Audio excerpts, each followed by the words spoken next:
The olden wizards knew him and named him Quail-utas. Seldom is he revealed, for he dwelleth beyond the outermost circle in the dark limbo of unsphered time and space. Dreadful is the word that calleth him, though the word be unspoken save in thought. For Quail-utas is the ultimate corruption, and the instant of his coming is like the passage of many ages, and neither flesh nor stone may abide his treading, but all things crumble beneath it atom from atom. And for this, some have called him the treader of the dust, the testaments of Carnamagos. It was after interminable debate and argument with himself, after many attempts to exorcise the dim bodiless legion of his fears, that John Sebastian returned to the house he had left so hurriedly. He had been absent only for 3 days, but even this was an interruption without precedent in the life of reclusion and study to which he had given himself, completely following his inheritance of the old mansion together with a generous income. At no time would he have defined fully the reason of his flight. Nevertheless, flight had seemed imperative. There was some horrible urgency that had driven him forth, but now, since had determined to go back, the urgency was resolved into a matter of nerves overwrought by too close and prolonged application to his books. He had fancied certain things, but the fancies were patently absurd and baseless. Even if the phenomena that had perturbed him were not all imaginary, there must be some natural solution that had not occurred to his overheated mind at the time. The sudden yellowing of a newly purchased notebook, the crumbling of the sheets at their edges were no doubt due to a latent imperfection of the paper, and the queer fading of his entries, which almost overnight had become faint, as age-old writing was clearly the result of cheap, faulty chemicals in the ink. The aspect of sheer, brittle, worm-hollowed antiquity which had manifested itself in certain articles of furniture, certain portions of the mansion, was no more than the sudden revealing of a covert disintegration that had gone on unnoticed by him in his sedulous application to dark but absorbing researches. And it was this same application, with its unbroken years of toil and confinement, which had brought about his premature aging, so that looking back into the mirror on the morn of his flight, he had been startled and shocked as if by the apparition of a withered mummy. As to the manservant Timmers, well, Timmers had been old ever since he could remember. It was only the exaggeration of sick nerves that had lately found in Timmers a decrepitude so extreme that it might fall, without the intermediacy of death at any moment, into the corruption of the grave. Indeed, he could explain all that had troubled him without reference to the wild, remote lore, the forgotten demonologies and systems into which he had delved. Those passages in the testaments of Carnamagos, over which he had pondered with weird dismay, were relevant only to the horrors evoked by mad sorcerers in bygone eons. Sebastian, firm in such convictions, came back at sunset to his house. He did not tremble or falter as he crossed the pine-darkened grounds and ran quickly up the front steps. He fancied, but could not be sure, that there were fresh signs of dilapidation in the steps, and the house itself, as he approached it, had seemed to lean a little aslant, as if from some ruinous settling of the foundations. But this, he told himself, was an illusion wrought by the gathering twilight. No lamps had been lit, but Sebastian was not unduly surprised by this, for he knew that Timmers, left to his own devices, was prone to dodder about in the gloom like a senescent owl, long after the proper time of lamplighting. Sebastian, on the other hand, had always been averse to darkness or even deep shadow, and of late the aversion had increased upon him. Invariably he turned on all the bulbs in the house as soon as the daylight began to fail. Now, muttering his irritation at Timmers' remissness, he pushed open the door and reached hurriedly for the hall switch. Because perhaps of a nervous agitation which he would not own to himself, he fumbled for several moments without finding the knob. The hall was strangely dark, and a glimmering from the ashen sunset sifted between tall pines into the doorway behind him, was seemingly powerless to penetrate beyond its threshold. He could see nothing. It was as if the night of dead ages had laired in that hallway, and his nostrils, while he stood groping, were assailed by a dry pungency as of ancient dust, an odor as of corpses and coffins long indistinguishable in powdery decay. At last he found the switch, but the illumination that responded was somehow dim and insufficient, and he seemed to detect a shadowy flickering, as if the circuit were at fault. However, it reassured him to see that the house, to all appearance, was very much as he had left it. Perhaps unconsciously he had feared to find the oaken panels crumbling away in riddled rottenness, the carpet falling into moth-eaten tatters, had apprehended the breaking through of rotted boards beneath his tread, Where, he wondered now, was Timmers, the aged factotum in? Spite of his growing senility, had always been quick to appear, and even if he had not heard his master enter, the switching on of the lights would have signalized Sebastian's return to him. But, though Sebastian listened with painful intentness, there was no creaking of the familiar tottery footsteps. Silence hung everywhere like a funereal, unstirred arras. No doubt, Sebastian thought, there was some commonplace explanation. Timmers had gone to the nearby village, perhaps to restock the larder, or in hope of receiving a letter from his master. And Sebastian had missed him on the way home from the station. Or perhaps the old man had fallen ill and was now lying helpless in his room. Filled with this latter thought, he went straight to Timmers' bedchamber, which was on the ground floor at the back of the mansion. It was empty, and the bed was neatly made and had obviously not been occupied since the night before. With a suspiration of relief that seemed to lift a horrid incubus from his bosom, he decided that his first conjecture had been correct. Now, pending the return of Timmers, he nerved himself to another act of inspection, and went forthwith into his study. He would not admit to himself precisely what it was that he had feared to see, but at first glance the room was unchanged, and all things were as they had been at the time of his flurried departure. The confused and high-piled litter of manuscripts, volumes, notebooks on his writing table had seemingly lain untouched by anything but his own hand, and his bookshelves, with their bizarre and terrifical array of authorities on diabolism, necromancy, goetti, on all the ridiculed or outlawed sciences, were undisturbed and intact. On the old lectern or reading stand which he used for his heavier tomes, the Testaments of Carnamagos, in its covers of shagreen with hasps of human bone, lay open at the very page which had frightened him so unreasonably with its eldritch intimations. Then, as he stepped forward between the reading stand and the table, he perceived for the first time the inexplicable dustiness of everything. Dust lay everywhere, a fine gray dust like a powder of dead atoms. It had covered his manuscripts with a deep film. It had settled thickly upon the chairs, the lampshades, the volumes, and the rich poppy-like reds and yellows of the oriental rugs were bedimmed by its accumulation. It was as if many desolate years had passed through the chamber since his own departure, and had shaken from their shroud-like garments the dust of all ruined things. The mystery of it chilled Sebastian, for he knew that the room had been clean swept only 3 days previously, and Timmers would have dusted the place each morning with meticulous care during his absence. Now the dust rose up in a light swirling cloud about him. It filled his nostrils with the same dry odor as of fantastically ancient dissolution that had met him in the hall. At the same moment he grew aware of a cold, gusty draft that had somehow entered the room. He thought that one of the windows must have been left open, but a glance assured him that they were shut with tightly drawn blinds, and the door was closed behind him.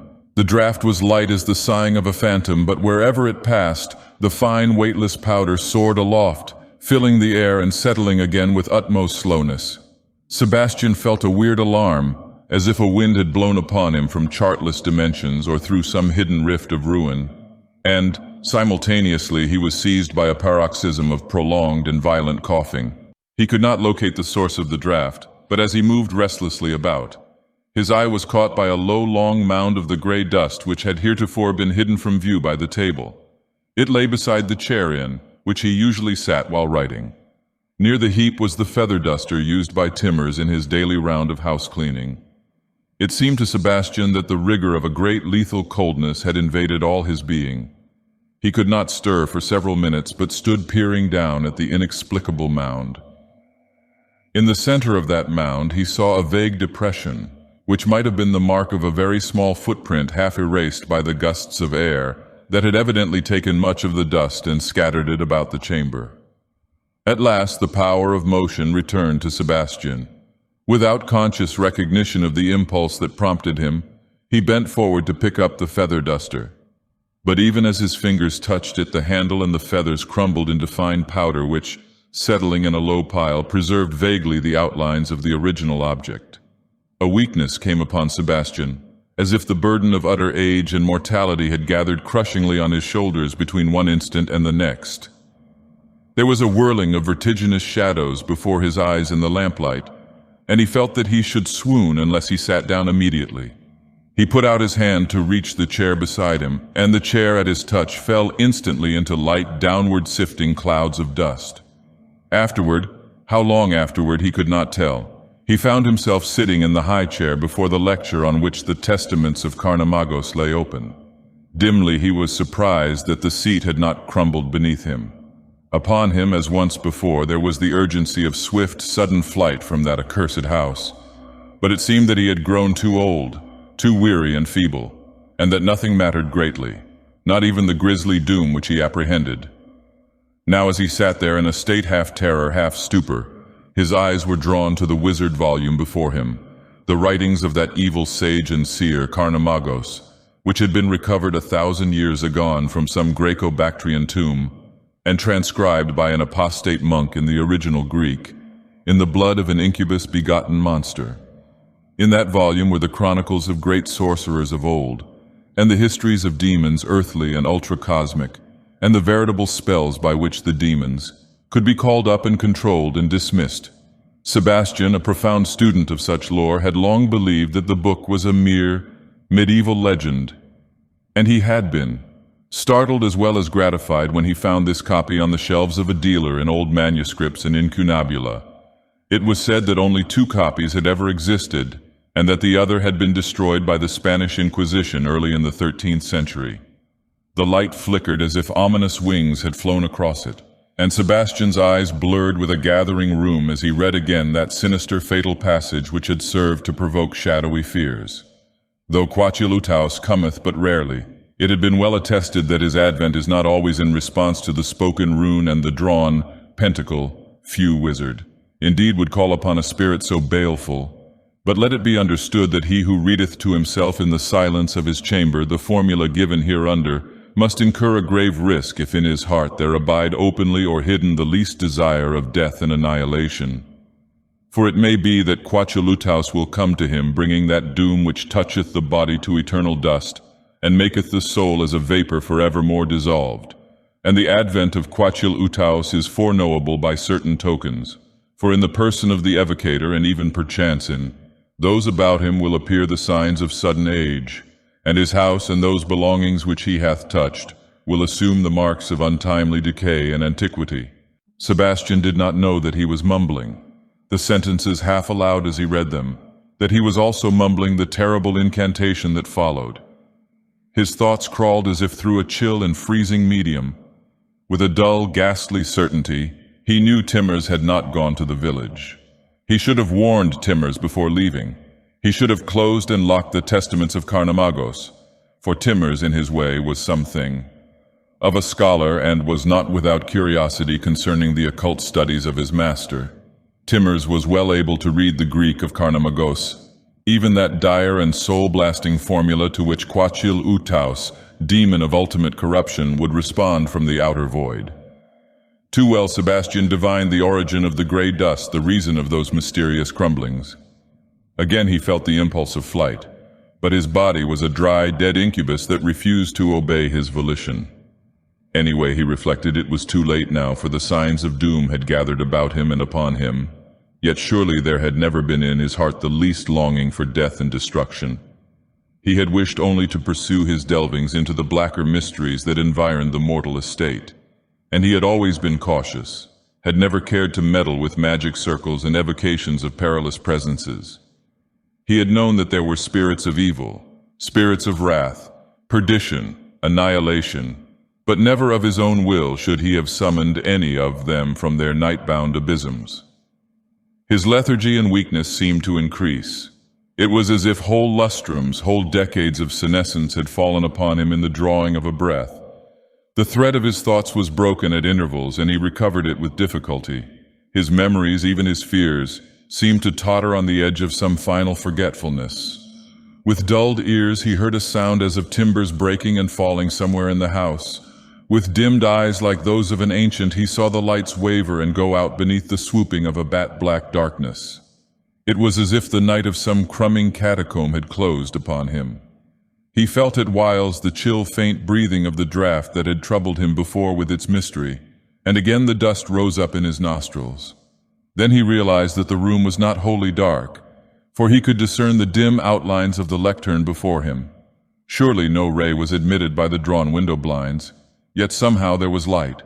His eyes, lifting with enormous effort, saw for the first time that a rough, irregular gap had appeared in the room's outer wall, high up in the north corner.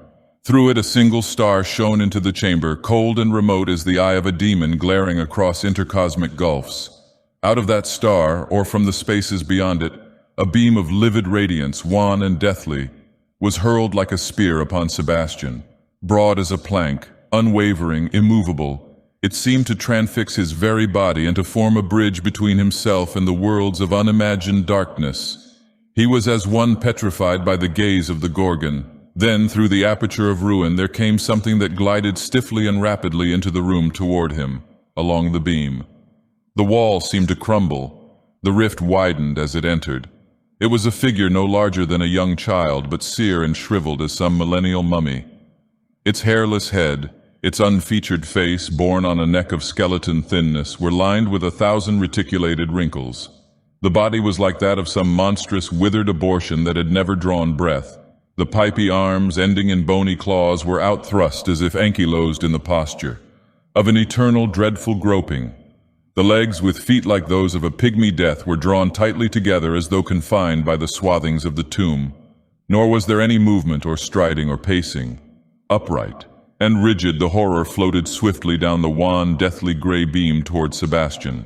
Now it was close upon him, its head level with his brow and its feet opposite his bosom. For a fleeting moment he knew that the horror had touched him with its outflung hands, with its starkly floating feet. It seemed to merge with him, to become one with his being. He felt that his veins were choked with dust, that his brain was crumbling cell by cell. Then he was no longer John Sebastian, but a universe of dead stars and worlds that fell eddying into darkness before the tremendous blowing of some ultrastellar wind. The thing that immemorial wizards had named Quail-utas was gone, and night and starlight had returned to that ruinous chamber. But nowhere was there any shadow of John Sebastian, only a low mound of dust on the floor beside the lectern, bearing a vague depression like the imprint of a small foot, or of 2 feet that were pressed closely together.